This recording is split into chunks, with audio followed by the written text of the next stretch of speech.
Eagles tight end Zach Ertz wrote a piece for the Players Tribune prior to Philadelphia's NFC Championship game against the Minnesota Vikings.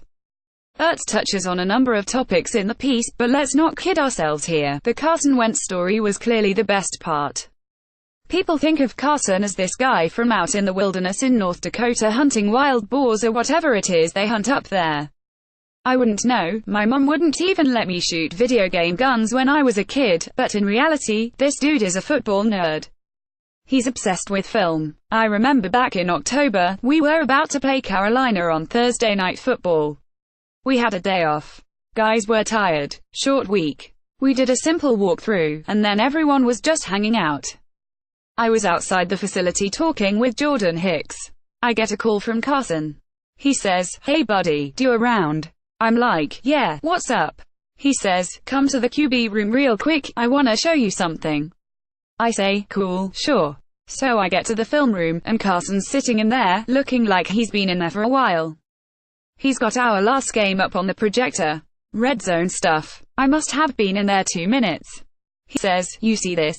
If they line up in this zone coverage when we're in, let's call it Tiger, I'm gonna audible you into the corner post, and we're gonna score a 2-count. I'm like, "Cool." Then I go home. Cut to the game. We're in the red zone. Carson calls Tiger. Carolina's in that exact zone coverage they showed us on film. And I'm thinking, Carson, man. Unbelievable. He checks me into the corner post. The next thing I know, I'm jumping into the air and the ball is right in my hands. The guy scored that 2-count the day before in the film room. We've heard a number of stories like this about Carson by now, but they never get old. Number 11 is a special dude. Get well soon. In his piece, Ertz also talks about the origin of how the Dog Musks came to be, the team's confidence in Nick Foles, the goal line stand at the end of the Falcons game, and the reactions of the team watching the Minnesota Miracle.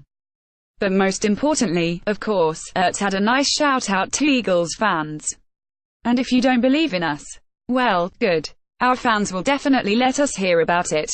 I've been trying to stay off Twitter this postseason, but that whole week leading up to the Falcons game, anytime I'd go on to check the news, I'd have 99 notifications with links to every single article out there saying how the Falcons were going to beat us. That's Philly right there, man. Heated emoji. Link to some haters. When you disrespect Philly, you do it at your own peril. Our fans were so ready for that game. When Atlanta had it first and goal from the 9 at the end of the game, it was the loudest I've ever heard the link in my whole career. It's gonna be even louder this Sunday, Zach. Check out the entire article here.